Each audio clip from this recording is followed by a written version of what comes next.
Voltamos com o nosso TV Câmara Entrevista de hoje, que por aqui aborda a questão da energia solar e outras fontes de energias renováveis que são utilizadas no nosso país. A gente está recebendo hoje aqui nos estúdios da TV Câmara 2 especialistas nesse assunto e eu retorno o nosso segundo bloco pelo João Pedro Demore, ele que é especialista em energias renováveis.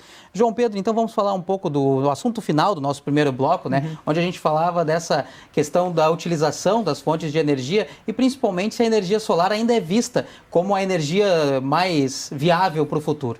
Perfeito. A energia solar, como a gente vinha falando no primeiro bloco, ela cresceu muito rápido em função do direito que se deu à população, aos negócios, à indústria, a gerar a própria energia, né? Isso aí gerou uma onda muito intensa nos últimos anos e acabou fazendo com que dobrasse a cada ano toda a capacidade instalada anteriormente. Eu acho que é legal entender que isso é uma transição energética e é uma transição de infraestrutura, de modelo de infraestrutura de energia. Quando a gente está migrando para modelos mais avançados de uso da energia, e a indústria 4.0 faz parte disso, a mobilidade elétrica faz parte disso, a questão da inclusão energética, que poucos falam, que é as pessoas terem mais acesso à energia, e às vezes é custo, às vezes é infraestrutura de acesso, faz parte disso, a gente está vendo tudo dentro da mesma transição. A gente tem que lembrar que quando a gente gera a própria energia, a gente está ligado a um sistema que chama Sistema Integrado Nacional, que está recebendo todas as potências, toda a energia gerada no Brasil e entregando toda a energia consumida, energia elétrica, né, não de outras fontes, energia elétrica convertida para eletricidade consumida no Brasil. E esse sistema tem que se manter estável. Então é sempre uma relação de geração e consumo instantâneo. A gente tem uma outra grande vantagem em relação a outros países, que a gente tem nossos armazenamentos de grande porte, que são nossos reservatórios hídricos, tá? Então, no momento que eu tenho excedente de energia, eu posso segurar a água, faltou energia, eu libero a água. A gente também tem biogás, biometano e outras fontes, e quando a água bate no pescoço, na verdade é o contrário, quando falta água, né, entram as térmicas, né? Então, a gente tem um sistema, e isso é uma tendência global, que a diversificação de fontes é a melhor saída. Quanto mais renovável, melhor, mas também elas são complementares. Por quê, né? Solar gera, obviamente, durante o dia, eólica quando tem vento. Hídrica, tem períodos, a gente viveu crises hídricas há pouco tempo, a gente sabe que quando falta chuva também falta água, então a gente fica deficiente desse reservatório e aciona as térmicas. Quando a gente entende esse processo, né, a gente começa a precisar, por exemplo, de energias onde tu liga e desliga o botãozinho. Então, cada vez mais a gente vai ver biogás, biometano e biomassa como uma fonte. A gente é um país muito agro, isso nos dá bastante recurso nessa área também. A parte de resíduos também gera biogás e biometano. Então são energias que tendem a crescer muito, porque são energias onde tu regula o uso delas, tá? Uma outra questão que eu acho que é muito importante é que a gente, nessa transição energética, até certo ponto se chamava energias alternativas, né? Hoje, até foi um artigo da Bloomberg no início desse ano, a energia não é mais a energia alternativa, essa é a matriz energética. A energia alternativa vai ser a fóssil, porque ela vai ser a energia que vai nos dar segurança enquanto a gente está fazendo essa transição. Porém, tem duas provocações interessantes nesse sentido, depois dessa matéria da Bloomberg, né? A guerra da Rússia na Ucrânia, onde a gente começou a ver preço de gás na Europa, a Europa passar aperto em função da restrição de suprimento, e a renovável está sendo a saída. Então, quem está dando a segurança para eles vai ser uma instalação em escala de sistemas de bateria e de geração. E a nossa crise hídrica. Porque na crise hídrica a gente precisou ligar as térmicas? Precisou. Só que na hora que a gente mais precisa de energia, onde tinha que ligar a térmica com mais intensidade, é o horário também que a solar estava gerando. A gente está com 10% da matriz solar. E esses 10% estava alguns lugares com chuva, outros não, durante o dia, né, o horário que a gente mais consome energia, ar-condicionado ligado, indústria funcionando, lojas funcionando. Então a solar também nos deu segurança energética nesse momento de crise hídrica, exigiu menos das térmicas. Então, quando exige menos das térmicas, também reduz custo para o consumidor. Então, a energia solar ela vem beneficiando também nesse sentido, que é o assunto da linha anterior. Então, resumo da resposta.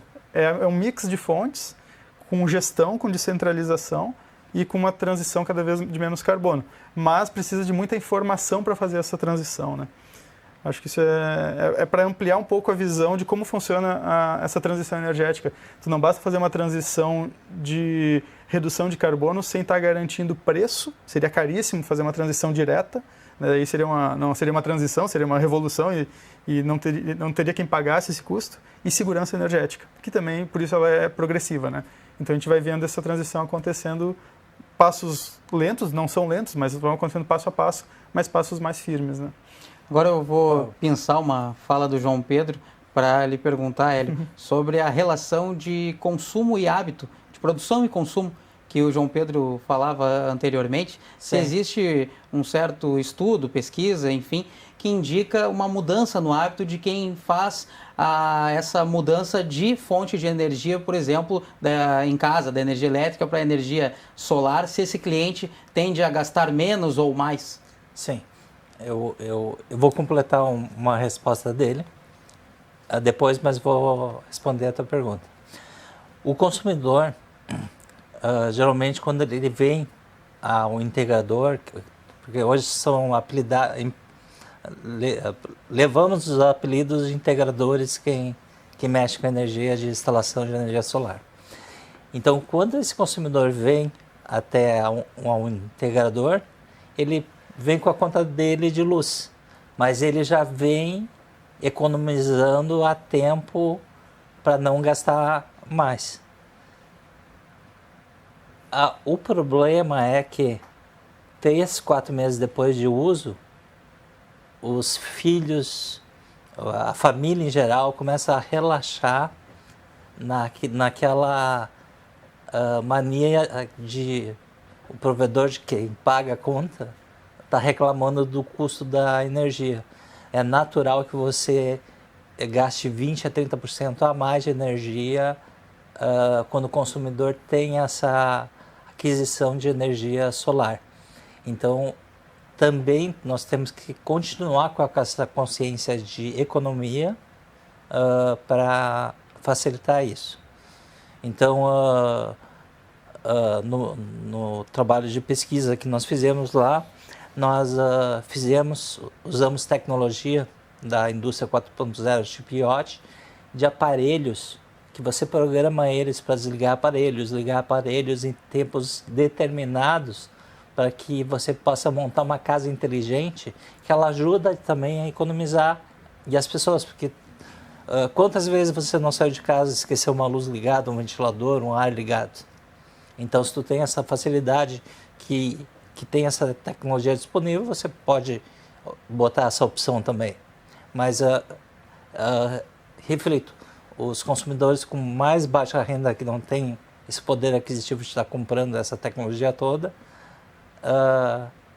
eu aconselho eles a pisar, porque o Brasil, se não fosse a energia eólica e solar, ele estava no limite de 2% de estourar a capacidade dela. Se botasse uma indústria de grande potência no Brasil, 2 ou 3, já dava um blackout, como aconteceu um blackout há 10 anos atrás. Tá? Então, e vai sempre existir a TUSD, essas linhas de transmissões. Porque deixa eu explicar, quando você monta uma geração distribuída numa residência, por exemplo, tu tem uma quadra que tu tem de um transformador a outro, certo? Quando você está dentro de casa, essa geração de energia fica dentro da sua casa, você consome. Quando o relógio bidirecional que está instalado detecta que você não está usando a energia, que é sobra, ele injeta na rede. Mas essa rede, essa energia, muitos imaginam que vai para Itaipu e vai para a usina. Não, vai para o seu vizinho. Ela não chega nem ao transformador, porque nossos transformadores não têm capacidade para replicar essa energia para mais longe. E se houver também muita instalação na mesma quadra de energia com muita potência, pode dar blackout nos transformadores também. Então, nós temos benefício e temos problemas. Então, a gente tem que trabalhar consumidores versus mercado, se ajudando a resolver esse problema energético. Bastante interessante essa questão e eu queria continuar falando disso com você, João Pedro, a respeito desse limite de capacidade de produção de energia, né, que o professor Hélio colocava, se o Brasil está preparado para uma troca de energia principal aqui no país e também se o poder público tem auxiliado essa questão. Perfeito. Assim, de fato, quando tu começa a chegar em determinado nível de geração, tu está criando pequenas usinas, muitas vezes concentradas em algum local, né? Inicialmente isso alivia o transformador, bem como o professor Hélio falou, mas chega um ponto onde isso força o transformador, né? Por isso que as concessionárias fazem uma análise de conjunto dos projetos que estão ali instalados, das usinas que estão ali instaladas, e fazem uma análise de rede para suportar ou não essa energia ou para fazer a adequação necessária nessa energia, e isso também tem custos, né? A nossa gestão da rede de energia, né, que é o ONS, o Operador Nacional do Sistema, compõe, tem que estar se adequando a isso, de fato, porque a gente está juntando diversificação de fontes, a gente necessita uma reindustrialização no país, isso é uma questão econômica e isso vai precisar acontecer, isso vai demandar mais energia, a gente tem muita gente ainda precisando de consumo, morando em desconforto, tem muita gente, enfim, que economiza energia até o limite porque não tem como pagar, né? Então tudo isso demandaria mais geração de energia no país. Tem um processo de eletrificação, né, onde tu começa a puxar processos que usavam térmica, usavam combustível diesel para o processo elétrico, que ele é mais preciso também. Isso acontece da indústria à residência. A residência, quando começa a gerar a própria energia, vamos dizer que tu equiparou. Eu uso ar-condicionado tranquilo em casa e estou equiparando geração e consumo. Beleza, e minha cozinha? Eu ainda pago gás. Começo a usar elétrica, um forninho elétrico, air fryer, fogão a indução. Ok, e meu carro? Já tem muitos clientes nossos já comprando o sistema que tem integrado o carregador de carro elétrico, porque daqui 2, 3 anos ele vai comprar um carro elétrico. Então tu começa a ver essa transição de eletrificação em todos os níveis. Automação residencial, automação industrial, tudo isso entra dentro do projeto de energia solar. Futuramente, num futuro muito breve, sistemas de armazenamento. Então tem muitas composições que se fazem nesse sentido. E isso tudo é essa transição, né? O Operador Nacional do Sistema vai ter que conviver com tudo isso. E isso tudo é gestão de dados, gestão de geração e gestão de consumo em tempo real. E aí entra um outro princípio dessa transição energética, que é a digitalização dos processos.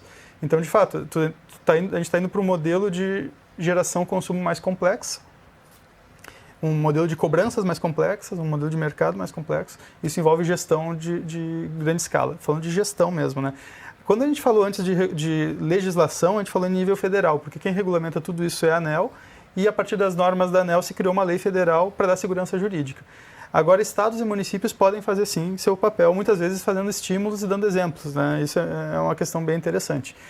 Até, eu acho que um caso interessante, aproveitando aqui a TV Câmara, há 4 ou 5 anos atrás a gente participou da composição de um projeto de lei para Porto Alegre para estimular a energia solar, e foi o primeiro projeto de lei onde o texto contemplava de uma forma bem equilibrada benefício proporcional no IPTU a partir da potência instalada.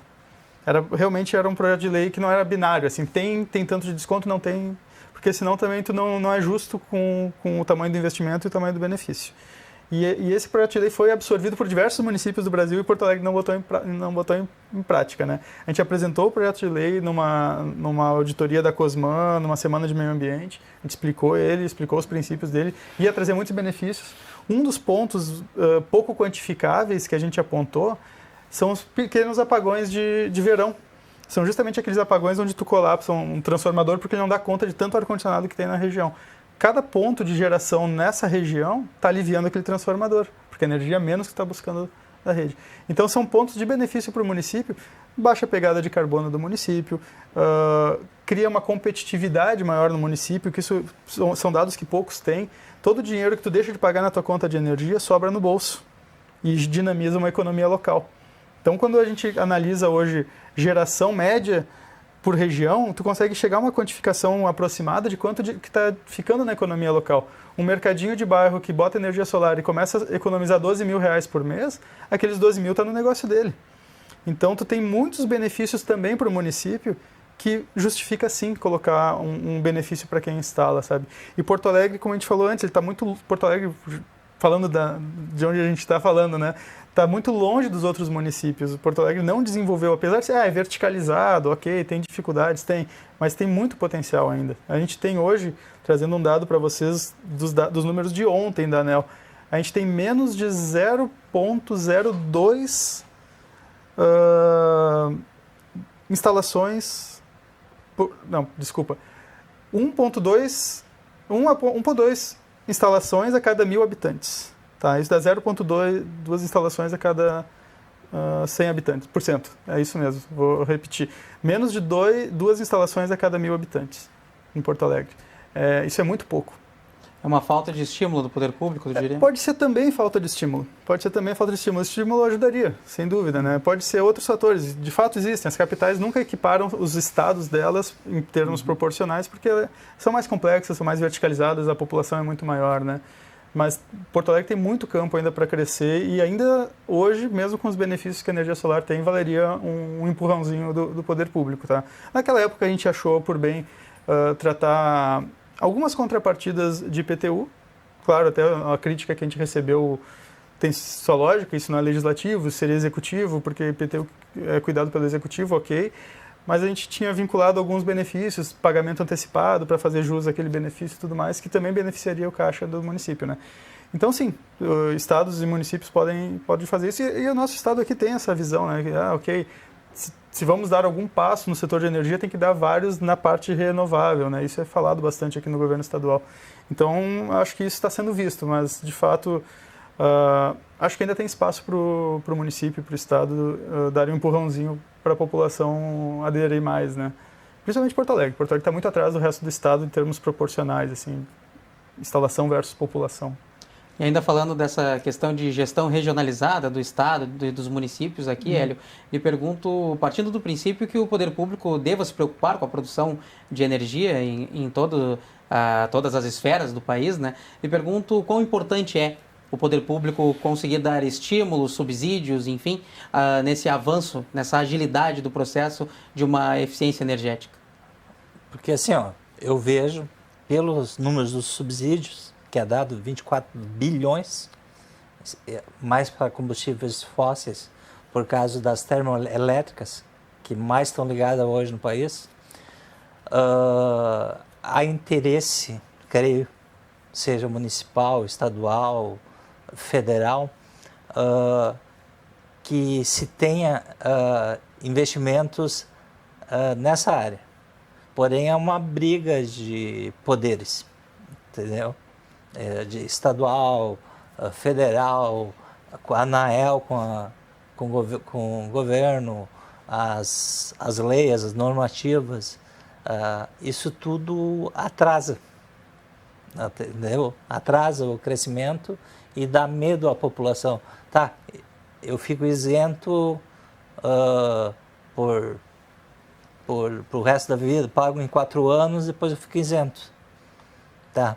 E quem sabe lá na frente a ANEEL já não mude tudo e comece a cobrar. Então tem que ter uma consciência política para que, já que os consumidores estão dispostos a investirem em energia e ajudar também o problema, que é o maior problema do país, é a energia, a estimular e principalmente voltar verbas à pesquisa às universidades, porque foi cortada tudo. Nós temos na Fevale, lá na universidade, todos estão convidados lá para conhecer um dia, é só marcar, com o professor Josimar. Nós temos biomassa lá exposta, nós temos eólico expostos, nós temos o sistema off-grid com baterias, porque falamos em blackout, certo? Dá um blackout, às 2 da tarde está, digamos, bombando o sol, está gerando o sol na potência máxima. Ele vai ficar sem energia. É desligado, os inversores são desligados no momento que há falta de energia. Então há uma tendência também, que eu defendo, a ter um sistema híbrido, onde, numa eventual falta de energia, os meus equipamentos principais da casa, geladeira, freezer, portão eletrônico, segurança, eu continuo tendo energia, entendeu? Então, daí a gente vai para outros tipos de energias renováveis, que tem os on-grid, que a gente está falando da legislação até agora, mas tem os off-grid. Os off-grid, eu instalei, que eu tenho uma empresa também privada, né? Sou empresário do setor, instalei, e na Expo Inter eu estou já há 10 anos na Fazenda Santa Terezinha, sempre expondo as minhas pesquisas lá e divulgando. E eu fiz um convênio uma vez com a Emater, nós botamos 45 projetos no interior do Rio Grande do Sul, onde os agricultores não tinham energia. Ou tinha energia na casa, mas lá onde é o pasto, ele precisa de uma bomba d'água para uma cerca elétrica, ele não tinha. Então a gente levou para esse pessoal energia do que seria caro tanto para a concessionária, para o governo, puxar uma rede elétrica até lá naquele ponto. Entendeu? Então, tanto a iniciativa privada quanto a iniciativa política, eu acho que tem que interagir junto. Perfeito. E antes da gente finalizar, a gente está caminhando para o encerramento do nosso TV Câmara Entrevista de hoje. Eu queria abordar mais uma questão, de maneira breve, João Pedro, com você. A questão de que se existem estudos ou possibilidades para surgirem novas energias renováveis ou se o ponto central é descobrir como tornar mais eficientes as já conhecidas.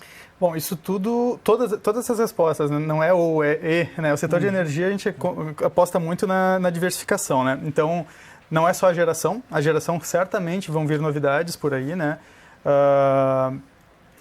A gente tem visto hoje que existem novidades no nível de pesquisa e depois tu tem novidades no nível de aplicação e tu tem essas novidades chegando no nível de escala, né? A gente está falando de infraestrutura, né?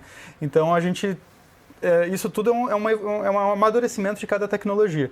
A gente não tem dúvida, por exemplo, que já está maduro a geração a partir de biomassa, biogás, biometano, porém tem que dar escala nisso, está no momento de dar escala nisso, né? A eólica do Brasil está indo muito bem onshore, agora está vindo a eólica offshore. A eólica offshore vai trazer outros desafios tecnológicos, por exemplo, a transmissão dessa energia ou a condução dessa energia armazenada na forma de hidrogênio, com aplicações de hidrogênio ou na forma de amônia para transportar o hidrogênio. Então existe muita transição tecnológica acontecendo que vem junto com a transição de viabilidade econômica.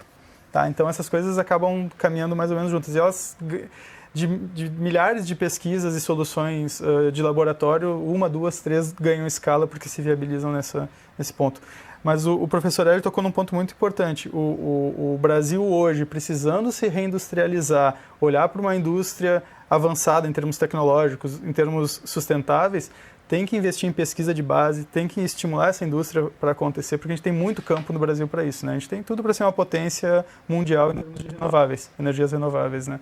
E isso, claro, a gente tem que aprender a fazer em casa. Aprender não, né? A gente sabe muito bem fazer em casa, a gente tem que dar escala para isso, né? Então, até um exemplo, né? Hoje a gente fala, a maior produção de painéis e muito bons são chineses. Agora, a PUC aqui já teve um laboratório que bateu o recorde de eficiência de célula fotovoltaica em casa. Sim, né? do lado. Do lado. Então, a gente tem esse potencial. A gente realmente tem que, na minha visão, a gente tem que estimular que toda essa diversidade de potenciais... A UX com grafeno? Sim, existe agora muita coisa que acontecer. Com a Fevale, que eu pretendo entrar no doutorado, eu vou buscar a UX também como parceira para... Estamos bem preparados, então, para as fontes. Ou seja, a gente tem pesquisadores aí, digamos, eles estão só ganhando títulos e não estão produzindo porque não há incentivo em pesquisa para você ter que comprar matéria-prima. Por exemplo, quando eu fiz o meu mestrado, eu tive que comprar todos os meus equipamentos. A universidade não forneceu nada. Então, assim, o próprio aluno, além de pagar a conta da universidade, né, quando é privada, ele tem que pagar os seus produtos para ele conseguir desenvolver. Então, eu acho errado isso. Então, tem que ter mais incentivo, porque nós temos um potencial enorme aqui no Brasil, intelectual, assim, para estar desenvolvendo isso. Com certeza. E só fazer essa ponte da academia, da pesquisa de base, da pesquisa aplicada, do amadurecimento da tecnologia, da patente dessa tecnologia, até a escala industrial e viabilizar essa escala industrial no Brasil, não só focado no mercado nacional, mas no mercado internacional, isso eu acho que é um bom desafio que a gente tem pela frente nesse processo de reindustrialização de alto nível que o país pode passar. Perfeito, é um assunto que não termina por aqui, claro, mas hoje o nosso TV Câmara Entrevista abordou um pouquinho para a gente conhecer melhor, falar mais sobre energia solar e outras alternativas de energias renováveis que são utilizadas no nosso país, também focando na questão regionalizada no estado e aqui no município de Porto Alegre. Com isso a gente vai se despedindo da nossa audiência. Hoje recebemos nos estúdios da TV Câmara o Hélio Barcelos, ele que é mestre em tecnologia de materiais e processos industriais. Então, Hélio, muito obrigado pela participação aqui no TV Câmara Entrevista. Nós agradecemos o convite e eu acho que foi bem produtivo para a população dar um esclarecimento no que está vindo aí e o que está acontecendo no mercado. Com certeza, alcançamos o objetivo aqui, passar de maneira clara a informação sobre o assunto de hoje aqui no nosso TV Câmara Entrevista. Nosso outro convidado, que a gente também agradece a participação, é o João Pedro Demore, ele que é especialista em energias renováveis. Muito obrigado, João Pedro. Obrigado, Matheus. Obrigado, professor Hélio. Obrigado à TV Câmara e espero que tenha sido de bom proveito para todos. Com certeza. Muito obrigado, João Pedro, professor Hélio. Então, o nosso TV Câmara Entrevista de hoje fica por aqui. Para acompanhar mais detalhes da nossa programação, fique de olho nas nossas redes sociais. Muito obrigado pela sua audiência, pela sua companhia. Até a próxima edição.